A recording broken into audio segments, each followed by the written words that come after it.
Welcome to WebStar. In this video, I will show you how can you format any type of code in VS Code. First, let me show you. If I right click, there is no option to format the code. So if the code is not formatted, there is no way to auto format the code. Okay, so go to extensions, click at this icon, extensions, type prettier. Select this extension, prettier code formatter by prettier.io. Install it, close the extension. And now if you right click at the document, you will see this option, format document. Clicking it will format the document and your code will be formatted. So first time when you will enable prettier extension, you might see this prompt that might ask you to select the default code formatter. Just go ahead and select prettier from the option.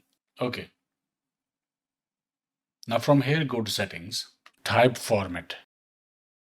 And you see this option, format on save. Make sure it's checked. And now click at this icon.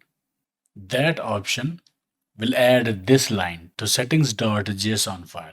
Editor.format on save true.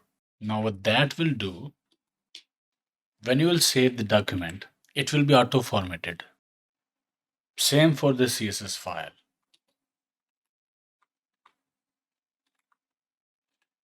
Save and you see code was formatted automatically. Okay, so this is prettier.io. It supports HTML, JavaScript, JSON, CSS, and many more. If you want to format code in specific language, such as Python, go to extensions, search Python. Select the extension, Python by Microsoft. Make sure you install legit extensions. And here you will see this extension supports formatting for Python code. So for Python code formatting, install Python extension. So this is how you format code in VS Code. Okay, I hope it helped. Like, share, subscribe, and I will see you in the next one.